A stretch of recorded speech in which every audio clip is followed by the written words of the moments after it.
Hello जी, कैसे हो आप सब। उम्मीद करती हूँ बहुत अच्छे होंगे। शाम के बज रहे हैं 4:30 और ये मैं कर रही थी ओढ़ने का काम। ओढ़ना ये है हमारे जो शेखावाटी में चलता है ना, घाघरे ओढ़ने।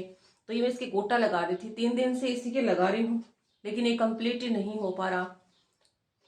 तो ये फ्लोर है, ये मैंने लगा दिए थे। और ये जो साइड वाला होता है ना, ये वाला लगा रही थी, ये वाले। तो इस पे काफी मेहनत करनी पड़ती है, बहुत सारा टाइम लगता है। और क्या हालत बना रखी है खुद की, नहाते तो है ही नहीं, रात को ही नहाते हैं। तो मैं अभी लकड़ियां लेकर आऊंगी, चूल्हे के पास लकड़ियां बहुत कम है। और दूध गर्म करना है, पानी गर्म करना है। वैसे गर्मी आ गई है, दोपहर में तो बेटा जो है अभी आया था स्कूल से, तो फैन ऑन करके रखा था उसने तो। लेकिन मैंने उसको मना कर दिया था कि बंद करो इसको, ऐसा ही मौसम है। लेकिन जो काम करने के बाद में थकान हो जाती है और उसमें ठंडे पानी से नहाएंगे ना तो बीमार पड़ जाएंगे। तो इसलिए नहाने के लिए गर्म पानी करूंगी। तो मैं लकड़ियां लेके आ रही हूँ। तो फिर बने रहिए मेरे साथ आप भी वीडियो में, और मुझे कमेंट करके जरूर बताइएगा कि ये जो ओढ़ना है ये आपको कैसा लगा। हमारे यहाँ जो ये होते हैं काफी महंगे पड़ते हैं। इसका लहंगा भी महंगा होता है और ये वाला भी महंगा होता है। और इसका गोटा और काफी मेहनत होती है। कम से कम जैसे सूट होता है तो पहनने लायक तैयार करते हैं तो 500 या 600 का मतलब पहनने लायक आ जाता है घर पे।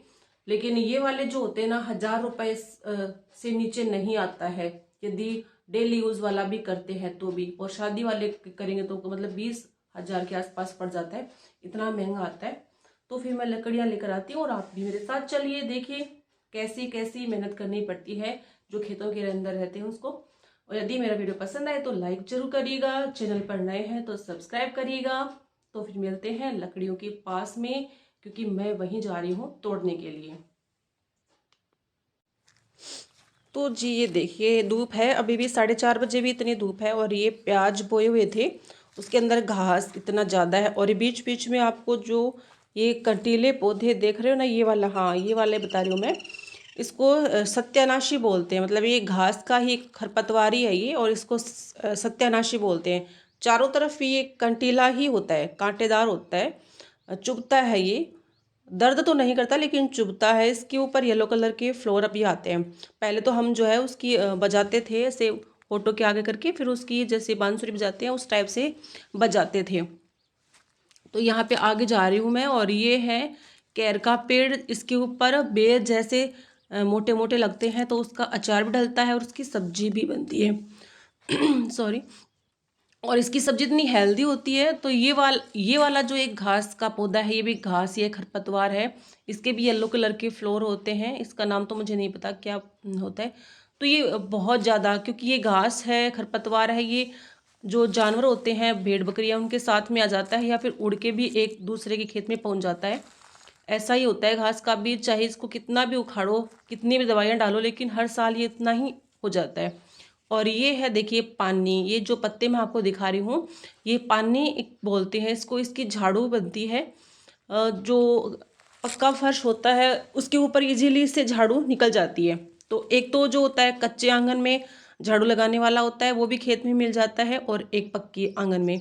तो ये वाला है कैर का, ये भी कंटीला पौधा होता है। और इसकी पत्तियां नहीं होती, केवल कांटे ही होते, क्योंकि यहाँ पे पानी कम मिलता है ना इनको।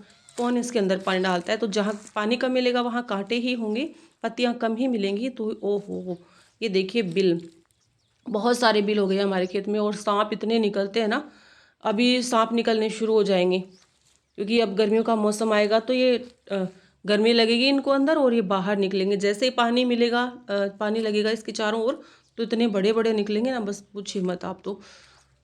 और गुड़िया के पापा इजीली मार भी लेते हैं, हम तो मारते हैं भाई। मैं इतनी बड़ाई नहीं कर रही हूँ कि हम तो नहीं मारते, क्योंकि खाने का भी डर रहता है, यदि कोई खा जाए तो फिर पानी भी नहीं मांगता है सांप का खाया हुआ। इतने जहरीले जहरीले सांप होते हैं यहाँ पर। और ये भी देखिए वैसे आजकल जो है तारबंदी करने लगे हैं। और ये जो है इसको कांकड़ बोलते हैं, कांकड़ का पौधा होता है ये। तो इसकी लकड़ियाँ भी मजबूत होती हैं और ये आवारा पशुओं से भी सुरक्षा करता है। तो इसके बीच में से घुस ही नहीं पाता है, इतना जालदार होता है ना, जाल के जैसा फैला हुआ होता है। तो प्रकृति में भी सब कुछ अपने रूप से है ही, मतलब प्रकृति है ही। यदि तारबंदी नहीं होती तो प्रकृति ने आवारा पशु का इनका प्रबंध किया हुआ था ना। और यहाँ पे देखो शायद इसके बीज हैं, ये रेड कलर के बीज हैं। मेहंदी के भी बीज होते ना, वैसे कुछ इसके बीज हैं। और ये पास में धतूरे का पौधा भी उगा हुआ है। धतूरे के पौधे में इतना ज़्यादा नशा होता है ना, एक वो दोहा भी है, कनक कनकते 100 गुनी मादकता अधिकाय। तो जैसे सोने का जो नशा है ना वो तो दिन दिन बढ़ता जाता है, और धतूरे का नशा है वो दिन दिन कम होता जाता है। इस प्रकार का कुछ एक दोहा है। और ये भी एक घास का फ्लोर है वाइट कलर का। देखिए घास के भी इतने सुंदर सुंदर फ्लोर होते हैं, चाहे बुके बना लो, लेकिन ये टिक नहीं पाते, दूसरे दिन मुरझा जाते हैं। तो इधर मैं आ रही थी, काफ़ी दूर है लकड़ियाँ, पास वाली हम लोगों ने सारी जला ली थी। और ये देखिए कांकड़ के जो पेड़ होते हैं वो कितने ऊंचे ऊंचे फैले हुए हैं। इस साइड हमने तारबंदी नहीं कर रखी थी, क्योंकि इस साइड जो है सरकारी ज़मीन थी, दूसरी साइड में तो उसमें काफ़ी टाइम लगता है नाप तोल करने में, तो हम लोगों ने नहीं करी थी। और ये देखिए एक बार तो इसको पूरा कटवा दिया था, अब ये फिर से हो गया है इस तरह से।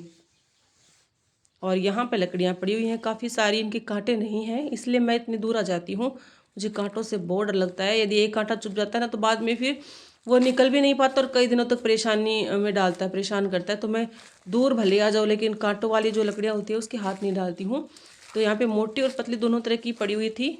और ये बीच बीच में नीम भी उगा हुआ था, क्योंकि ऊपर है जो नीम का पेड़ है तो उसकी जो डालियां हैं वो नीचे तक फूटी हुई हैं। यहाँ यहाँ से मैं तारबंदी स्टार्ट कर रखी है, इतनी दूर तक जाल का जो पेड़ है वो बहुत ज़्यादा बड़ा था, तो तारबंदी की ज़रूरत नहीं पड़ी थी। तो यहाँ में मुझे फ़ोन रखना पड़ेगा, क्योंकि ऐसे मैं लकड़ियाँ नहीं तोड़ पाऊँगी ना। तो फ़ोन को एक साइड में रख के मैं लकड़ियाँ तोड़ लूँगी। ये है नीम का पेड़।